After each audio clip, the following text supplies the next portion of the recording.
Hi, welcome to our channel RK Kitchens. இப்போ நம்ம இந்த வீடியோவில் முட்டை கிரேவி எப்படி பண்ணுறதுன்னு பார்க்க போகிறோம். முட்டை கிரேவிக்கு என்னென்ன தேவையான பொருட்கள் இப்போ பார்க்கலாம். 4 முட்டை, 5 டேபிள் ஸ்பூன் எண்ணெய், 2 வெங்காயம், 2 தக்காளி, சில்லி பவுடர், கரம் மசாலா தூள், இஞ்சி பூண்டு பேஸ்ட்டு, கொஞ்சம் சால்ட்டு தேவைக்கேற்ப, மஞ்சள் தூள், பட்டை கிராம்பு 2 கொத்தமல்லி தழை, தண்ணீர் தேவைக்கேற்ப.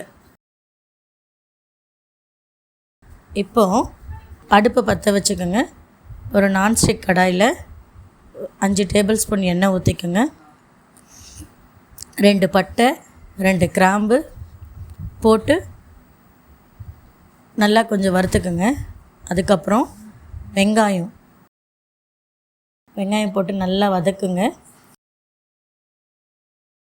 இப்போது வெங்காயம் வதங்கிறதுக்கு கொஞ்சம் மஞ்சத்தூள், கொஞ்சம் உப்பு.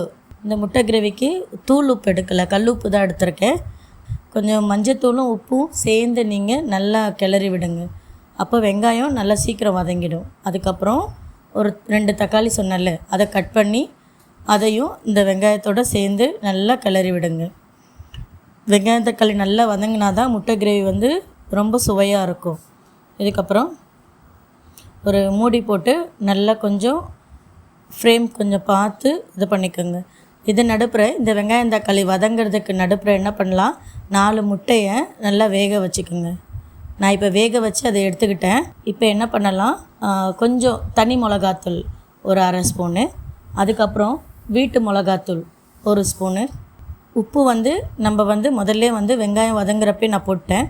அதனால் நீங்கள் பார்த்து உங்களுடைய உப்பு தேவை எவ்வளவோ அதுக்கேற்ற மாதிரி போட்டுக்கோங்க. நான் கொத்தமல்லி தழை எல்லாமே போட்டு நல்லா திரும்பவும் வதக்குறேன். இப்போ கொஞ்சம் இஞ்சி பூண்டு பேஸ்ட்டு நான் கொஞ்சம் கலந்துருக்கேன். உங்களுக்கு விருப்பப்பட்டால் சேர்த்துக்கலாம். ஏன்னா இஞ்சி பூண்டு பேஸ்ட் போட்டோன்னா இன்னும் கொஞ்சம் நல்லா ரொம்ப வாசமாக இருக்கும். அதுக்கப்புறம் கரம் மசாலா தூள் கொஞ்சம் கலந்துக்குங்க. எல்லாமே போட்டு அந்த பச்சை வாசனை போகிற வரைக்கும் நல்லா வதக்கிக்குங்க. உங்களுக்கே தெரியும் பாருங்கள், அந்த இதில் கொஞ்சம் அந்த கிரேவி பதத்துக்கு நல்லா வதங்குது வெங்காயம் தக்காளி எல்லாமே. இப்போ என்ன பண்ணலாம், ஒரு 1/4 டம்ளர் தண்ணி. ரொம்ப தண்ணி ஊற்றிட்டோன்னா குழம்பு மாதிரி ஆகிடும். அதனால் கிரேவி பதத்துக்கு வேணுன்றதுனால தண்ணி பார்த்து ஆட் பண்ணிக்கோங்க. உப்பு எல்லாமே சரியாக இருக்கான்னு ஒரு தடவை பார்த்துக்கோங்க. இப்போது ஒரு மூடி போட்டு நான் திரும்பவும் கொஞ்சம் உப்பு எனக்கு கொஞ்சம் கம்மியாக இருக்கனால கொஞ்சம் நான் ஆட் பண்ணியிருக்கேன். இப்போ ஒரு மூடி போட்டு கொஞ்சம் மூடி வச்சுக்கோங்க. அதுக்குள்ளே என்ன பண்ணலாம், இந்த கிரேவி கொஞ்சம் ட்ரை ஆகட்டும், தண்ணி எல்லாம் கலந்து. இப்போ முட்டையை 2 பாதியாக கட் பண்ணி எடுத்து வச்சுருக்கேன். அதை இப்போ கிரேவி பார்த்திங்களே, இப்போ கிரேவி நல்லா திக்காகிடுச்சு. இப்போ அதில் முட்டையை வைக்கிறேன்.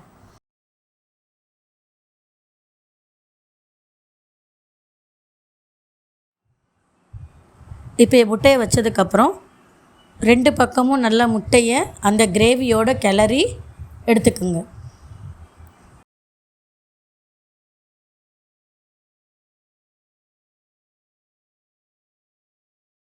முட்டையும் கடாயில் கிரேவியோடு சேர்த்ததுக்கப்புறம் திருப்பி விட்டு இன்னும் கொஞ்சம் நல்லா கிரேவியோடு சேர்ந்து வர்ற மாதிரி பார்த்துக்கலாம்.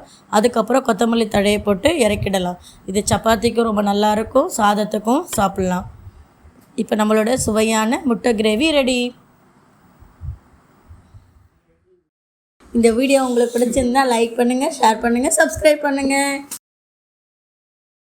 இந்த வீடியோ உங்களுக்கு பிடிச்சிருந்தா லைக் பண்ணுங்க, ஷேர் பண்ணுங்க, சப்ஸ்கிரைப் பண்ணுங்க.